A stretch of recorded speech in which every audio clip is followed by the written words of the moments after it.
باللہ من الشیطان الرجیم بسم اللہ الرحمن الرحیم۔ دوستو، بزرگوں، عزیزوں، السلام علیکم ورحمۃ اللہ وبرکاتہ۔ اللہ رب العزت قادر کریم غفور رحیم ہے اور رب العالمین ہیں۔ نبی صلی اللہ علیہ وسلم اللہ کے بندے اور اللہ کے رسول ہیں اور رحمت للعالمین ہیں۔ کلمہ، حج، زکوٰۃ، نماز، روزہ، یہ 5 اسلامی ارکان ہیں۔ ان میں سے کوئی بھی اگر انسان چھوڑ دے تو پھر وہ پکا مسلمان نہیں رہتا۔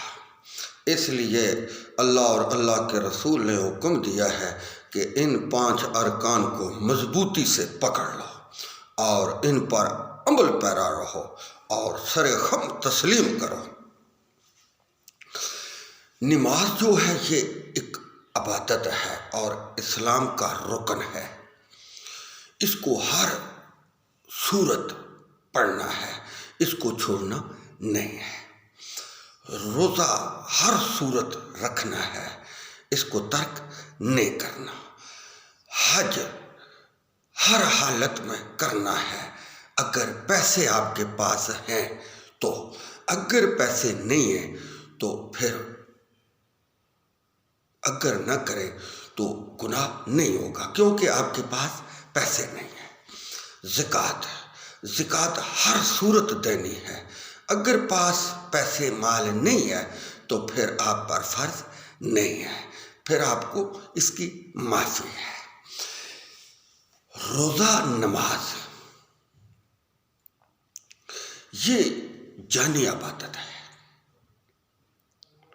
روزے میں کوئی روپے پیسے نہیں لگتے، نماز پڑھنے میں کوئی پیسے نہیں لگتے، تو انسان نماز کسی صورت بھی نہیں چھوڑ سکتا، روزہ کسی صورت بھی نہیں چھوڑ سکتا۔ پیسے ہیں تو حج کر سکتے ہیں، اگر پیسے نہیں ہیں تو آپ حج نہیں کر سکتے۔ پیسے ہیں تو زکوٰۃ آپ ادا کر سکتے ہیں، اگر پیسے نہیں ہیں تو زکوٰۃ ادا نہیں کر سکتے۔ تو ان میں چھوٹ ہو سکتی ہے، لیکن نماز، روزے میں چھوٹ نہیں ہو سکتی، کیونکہ یہ ان میں کوئی پیسے نہیں لگتے۔ تو رزق اللہ رب العزت دیتے ہیں، انسان کھاتا ہے تو زندہ رہتا ہے، یہ ہر کسی کو مہیا ہے۔ تو عبادت انسان کرتا ہے اپنی بخشش کے لیے، کیونکہ اللہ رب العزت نے انسان کو اپنی عبادت کے لیے پیدا کیا۔ تو انسان جو ہے یہ عبادت کرتا ہے اپنی بخشش کے لیے، اجر و ثواب کے لیے، اور دنیا سے لوٹ کر جب جائے گا تو پھر جنت اس کو ملے گی۔ جو اللہ رب العزت کی خالصاً عبادت کرے گا، اللہ رب العزت کے ساتھ شرک نہیں کرے گا، تو یہ عبادت ہے۔ اور اللہ رب العزت کی عبادت ہی کرنا انسان کا اصل مقصد ہے۔ تو اللہ رب العزت نے دنیاوی جو انسان کو دنیاوی ضروریات ہے، اس کا بھی انسان کو خیال رکھنا ہے۔ اگر روٹی کھائے گا تو زندہ رہے گا، روٹی نہیں کھائے گا تو زندہ نہیں رہ سکتا۔ یہ اللہ رب العزت نے حکم دیا ہے کہ عبادت بھی کر اور ساتھ ساتھ اپنا رزق بھی تلاش کر، اور غریبوں، یتیموں، مسکینوں کا بھی خیال رکھ۔ جتنا بھی مخلوق خدا پر تو خرچ کرے گا، اس کا اجر تجھے دنیا میں بھی ملے گا اور آخرت میں بھی ملے گا۔ تو یہ وہ چیزیں ہیں جو آج ہم بیان کریں گے۔ تو نماز جو ہے نا، یہ عبادت ہے، اور اللہ نے حکم دیا ہے، اللہ کے رسول نے حکم دیا ہے کہ نماز باجماعت 5 گانا ادا کرو۔ تو ساتھ ساتھ یہ بھی حکم فرمایا کہ دنیاوی امور میں بھی آپ جس طرح خالصاً اللہ رب العزت کے لیے عبادت کرتے ہو، اسی طرح اللہ کی رضا کے لیے مخلوق خدا پر بھی احسان کرو۔ اگر آپ عبادت کرتے ہیں اور مخلوق خدا پر ظلم کرتے ہیں تو وہ آپ کی عبادت قبول نہیں ہے۔ جس طرح انسان اللہ رب العزت کی عبادت خالصاً اللہ کی رضا کے لیے کرتا ہے، اللہ کے حکم سے کرتا ہے، اسی طرح اللہ نے مخلوق پر بھی احسان، رحم، شفقت کرنے کا حکم فرمایا ہے۔ یہ نہیں ہے کہ آپ نماز پڑھتے ہیں اور مخلوق خدا کو سر پر اٹھایا ہوا ہے، مار تاڑ، دعا تریا، یہ وہ برا سلوک کرنا، اس سے اللہ اور اللہ کے رسول نے منع فرمایا ہے۔ یہی وہ چیز ہے، یہ جو انسان مخلوق خدا کے ساتھ نرمی سے پیش نہیں آتا، اخلاق دنیا میں نہیں کرتا، بد اخلاقی کا مظاہرہ کرتا ہے، یقیناً وہ پکا مسلمان نہیں ہے۔ مسلمان جو مذہب ہے نا، یہ عبادت کا بھی درس دیتا ہے اور دنیاوی علوم کا بھی درس دیتا ہے۔ یہ حکم دیتا ہے کہ تو نے اللہ کی عبادت کرنی ہے اور اللہ کی مخلوق کے ساتھ پیار، محبت، احسان، شفقت، مہربانی، زیادتی نہیں کرنی۔ جس طرح کہ تو گھر والوں پر شفقت، مہربانی کرتا ہے، جتنی بھی تنخواہ ہوتی ہے گھر میں دے دیتا ہے، تو یہ جو تنخواہ ہے تیری، اس میں غریبوں، یتیموں، مسکینوں کا بھی حصہ ہے۔ اگر تیرے گھر میں 50 بوری گندم کی ہے تو 1-2 بوری غریبوں، یتیموں، مسکینوں کا بھی حق ہے۔ اگر تیرے پاس کروڑوں روپیے ہیں تو ان میں سے تیرے رشتہ داروں، مائی باپ، بہن بھائی، غریب، یتیم، مسکین، ان کا بھی حق ہے۔ اگر تو ان کا حق ادا نہیں کرے گا، یقیناً تجھے پھر عذاب ملے گا۔ عبادت تو اپنی بخشش کے لیے کر رہا ہے، اجر و ثواب کے لیے کر رہا ہے، اور مخلوق کے ساتھ اگر تو نیکی نہیں کر رہا، احسان نہیں کر رہا، کسی کی مدد نہیں کر رہا، اپنا پیٹ ہی تو بھر رہا ہے، تو یقیناً تجھے قبر میں بھی اور قیامت والے دن بھی عذاب کا سامنا کرنا پڑے گا۔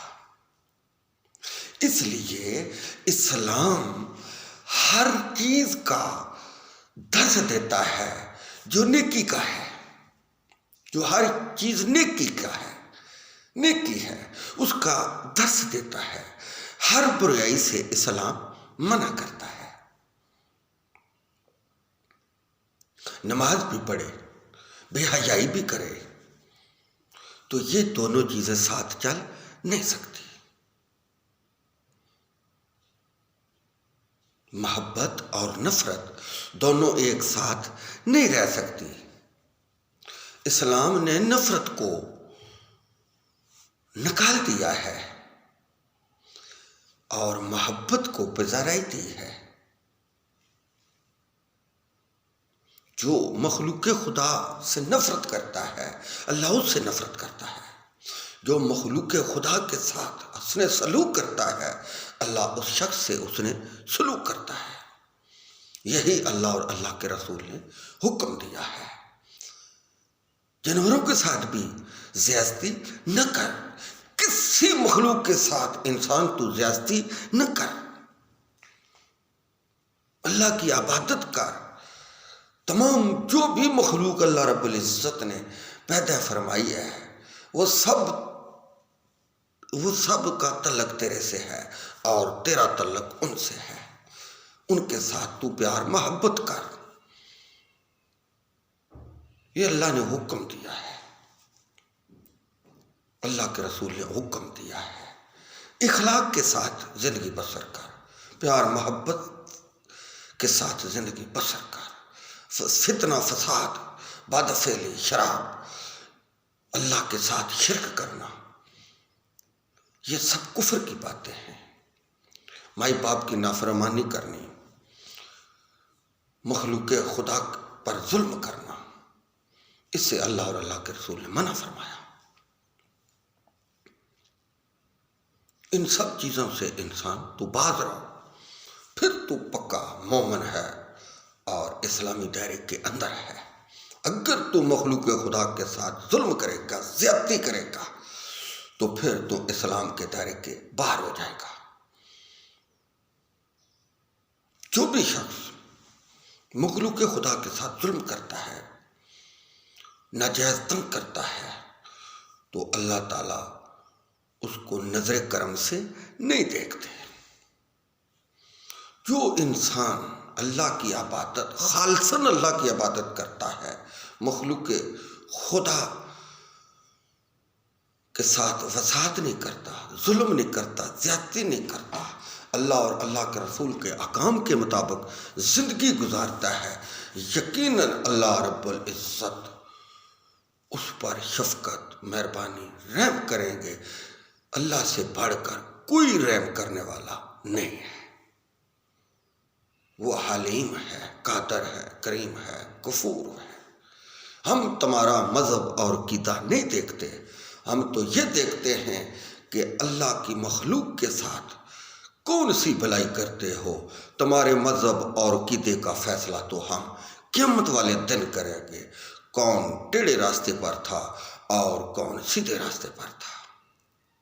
وہی سیدھا راستہ ہے جو اللہ اور اللہ کے رسول نے بتایا، باقی سب راستے ٹیڑھے ہیں، ان کی کوئی حیثیت نہیں۔ پھر پھرا کر جنت میں، یعنی کہ دوزخ کا مزہ چکھ کر، عقل مند اور سیانا اور سیدھے راستے پر وہی شخص ہے جو نبی صلی اللہ علیہ وسلم کی سنت کے مطابق زندگی گزار کر اس دنیا فانی سے چلا جاتا ہے۔ وآخر دعوانا ان الحمد للہ رب العالمین۔